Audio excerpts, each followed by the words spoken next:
you. Good to see you. Thank you.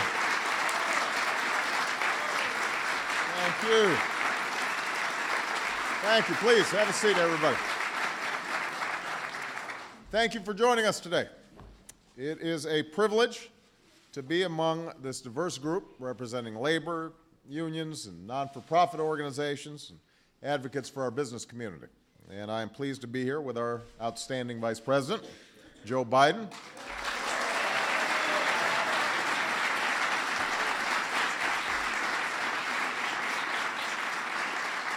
I see some of my colleagues, got some senators here. We got a governor, at least one of them I see over here, and members of Congress, and a lot of good friends, some cabinet members. So this is an outstanding gathering. Today we learned that our economy shrank in the last 3 months of 2008 by 3.8%. That's the worst contraction in close to 3 decades.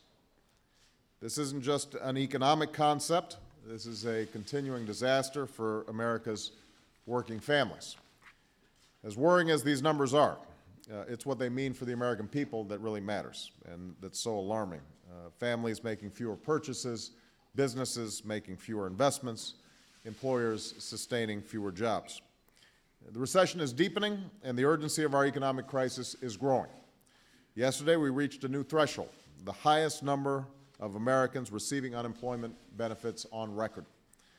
Every day, it seems there's another round of layoffs, another round of jobs lost, and families' lives turned upside down. We lost 2.6 million jobs last year, and another 2.8 million people who need and want full-time work had to settle for part-time employment. So this is a difficult moment. But I believe if we act boldly and swiftly, it can be an American moment when we work through our differences together and overcome our divisions to face this crisis. While our GDP may have grown smaller, it's undiminished when it comes to our innovative spirit, our work ethic, our values, and our resolve and resilience as Americans. For 2 years, I traveled across this country. I met thousands of people, hard-working, middle-class Americans who shared with me their hopes and their hardships. And these are the men and the women who form the backbone of our economy, the most productive workers in the world. They do their jobs, they build the products and provide the services that drive America's prosperity. And these are the folks who approached me on the campaign trail, in union halls and church basements and coffee shops and VFW halls and shop floors. And they told me about jobs lost and homes foreclosed, hours cut and benefits slashed, the costs of life slowly slipping away and chipping away at the hopes of affording college or a new home or retirement. It's like the American dream in reverse. These are the families who have, by no fault of their own, been hit hardest as the economy has worsened. They need action now. They need us to pass the American Recovery and Reinvestment Plan, a plan that will save or create more than 3 million jobs over the next few years and make investments that will serve our economy for years to come. We intend to double our capacity to generate renewable energy while redoubling our efforts to use energy more efficiently. We will rebuild crumbling roads and retrofit aging transit systems and renovate 10,000 schools for our children. And we'll bring health care into the 21st century by computerizing medical records, saving countless lives and billions of dollars. I'm pleased that the House has acted with the urgency necessary in passing this plan. I hope we can strengthen it further in the Senate. What we can't do is drag our feet or delay much longer. The American people expect us to act, and that's exactly what I intend to do as President of the United States. But passing my plan is not the end. It's just the beginning of what we have to do. We know we need to create jobs, but not just any jobs. We need to create jobs that sustain families and sustain dreams, jobs in new and growing industries, jobs that don't feel like a dead end, but a way forward and a way up, jobs that will foster a vibrant and growing middle class, because the strength of our economy can be measured directly by the strength of our middle class. And that's why I've created the Task Force on Middle-Class Working Families, and why I've asked my Vice President, Joe Biden, to lead it. There is no one who brings to bear the same combination of personal experience and substantive expertise. Joe's come a long way and has achieved a great deal, but he's never forgotten his roots as a working-class kid from Scranton, Pennsylvania. He's lived the American dream and lived and worked to make that dream a reality for others.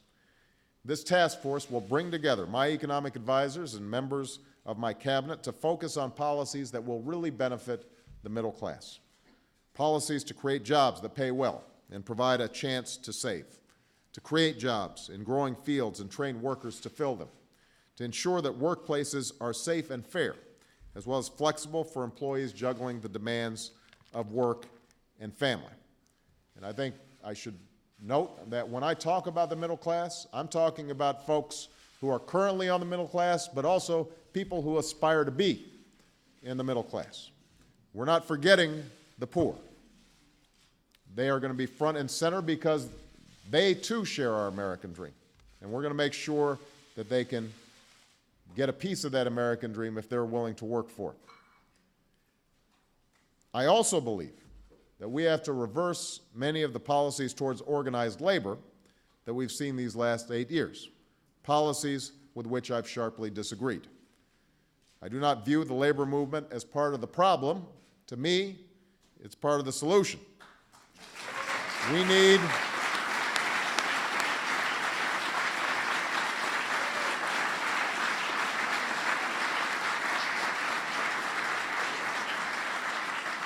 need to level the playing field for workers and the unions that represent their interests, because we know that you cannot have a strong middle class without a strong labor movement. We know that strong, vibrant, growing unions can exist side by side with strong, vibrant, and growing businesses. This isn't an either-or proposition between the interests of workers and the interests of shareholders. That's the old argument.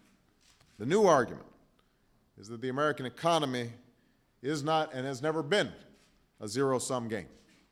When workers are prospering, they buy products that make businesses prosper. We can be competitive and lean and mean and still create a situation where workers are thriving in this country. So I'm going to be signing 3 executive orders designed to ensure that federal contracts serve taxpayers efficiently and effectively. One of these orders is going to prevent taxpayer dollars from going to reimburse federal contractors who spend money trying to influence the formation of unions. We will also require that federal contractors inform their employees of their rights under the National Labor Relations Act. Federal labor laws encourage collective bargaining, and employees should know their rights to avoid disruption of federal contracts. And I'm issuing an order so that qualified employees will be able to keep their jobs even when a contract changes hands. We shouldn't deprive the government of these workers who have so much experience in making government work.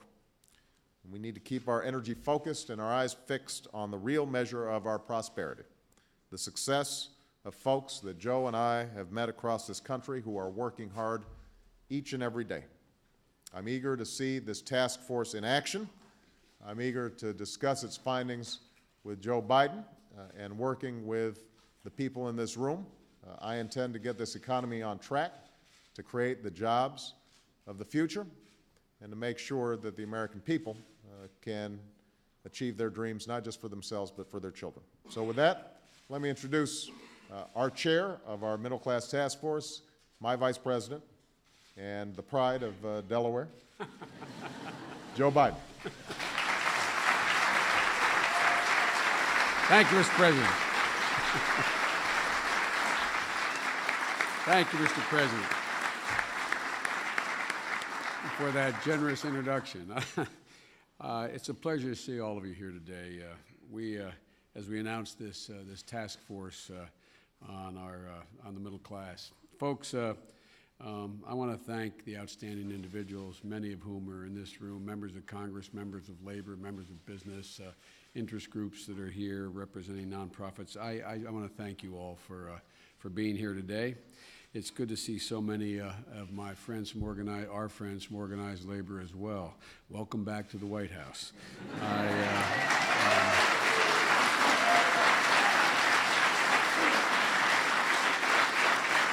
You know, one of the things that all of us in this room know is those very leaders, Mr. President, of organized labor have dedicated their lives to the thing that this task force is about, making the lives of working people better.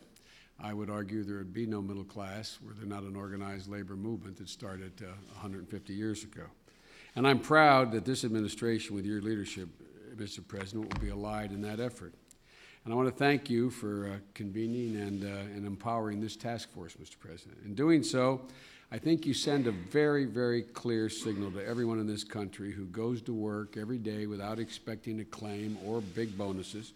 The people that President Teddy Roosevelt referred to as the doers of deeds, the men and women who teach our children, who protect our neighborhoods, who build our homes, staff our hospitals, work on the line, all those people.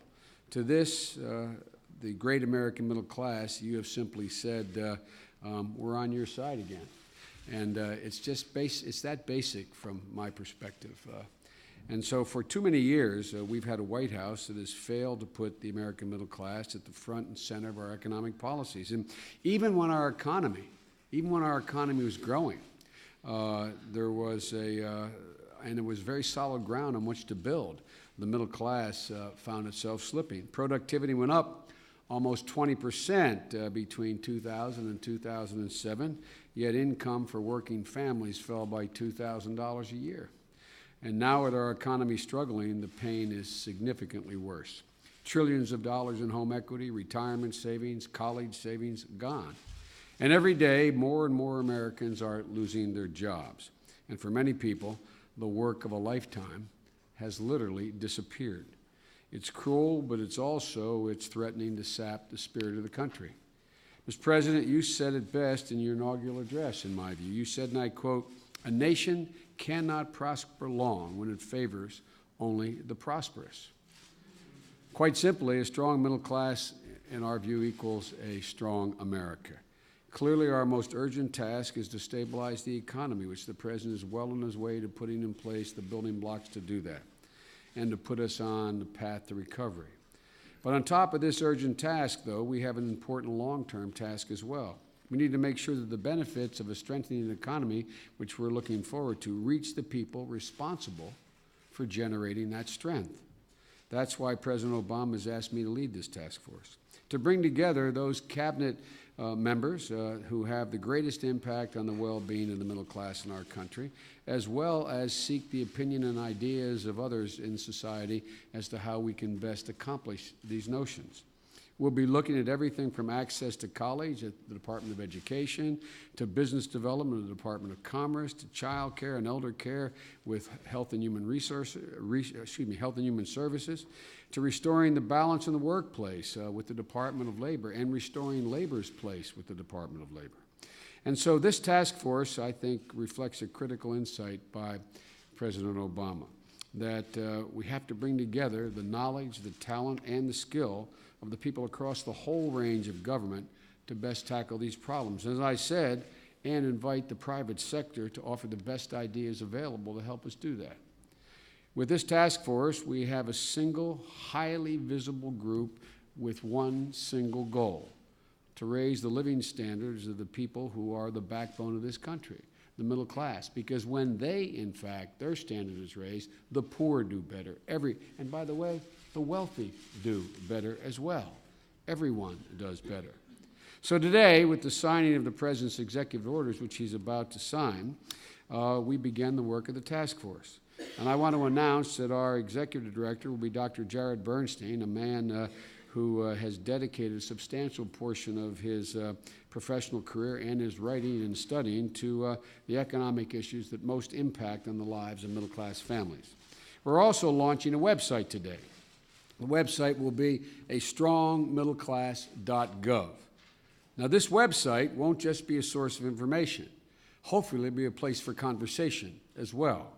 We invite Americans to interact with us and the ideas that they have. There will be a place where people can find out not only what we're doing, but also share their ideas and experiences with us. We'll also be listening to people's stories as we hold meetings all across the country during the life of this task force as we prepare a final report. And our first task force meeting will be held on February 27th in Philadelphia. The focus of that meeting will be green jobs, those jobs that pay well, can't be outsourced, and will help us move toward a cleaner, more self-sufficient energy future. Each month to follow, we will focus on a different concern in a different part of the country. How to make retirement more secure, child and elder care, how to make it affordable, improving workplace safety, getting the cost of college within reach of the vast majority of the American people, help weary parents juggle family and work, and create the jobs for the future. At the end of the day, it'll be our responsibility to offer to the President and to the nation a clear and specific steps that we need to take to meet these and other concerns. This task force, I might add, which coming out of the Vice President's office will be a bit unique, will be fully transparent, totally transparent. We are going to consult. We are going to consult. We are going to consult openly and publicly with outside groups who can help us develop the most far-reaching, imaginative solutions to help us solve these problems and create the outcome we're looking for. And we'll put all the material from our meetings and any report we produce up on the website. None of this will happen behind closed doors. We want the American people engaged. We want them engaged from the outset. There are some people who say that are somewhat down on the future economic prospects of the country, who say that we've entered an age when only a few people can prosper and everyone else has to fall behind. We do not accept that proposition. There has never been, and that has never, ever been a part of America's story at any part in our history. And the President and I are determined that it will not be any part of America's story today. The American story is one of expanding opportunity and shared prosperity. It's a story about the future. It's never about the past.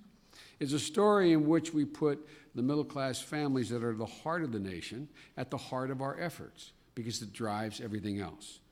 Where I grew up, as the President referenced, not only in Scranton, but in Wilmington, Delaware, like many, many of you, there were an awful lot of proud women and men who still reside in those neighborhoods.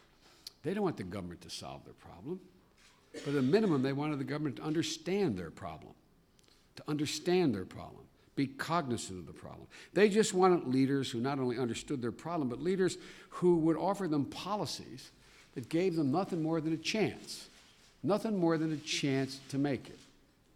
And I'm not exaggerating when I say that. You all know that. That's all they want is a chance. They wanted leaders like you, Mr. President. They wanted leaders like those who are gathered here in this room. And they have wanted and want today a White House who's ready to say that the measure of our success will be whether the middle class once again shares in the economic success and prosperity of the nation. And so, Mr. President, I thank you for giving me this responsibility. I look forward to working with the folks in this room and many others. And I also look forward, Mr. President, to you signing these executive orders as a first order of business.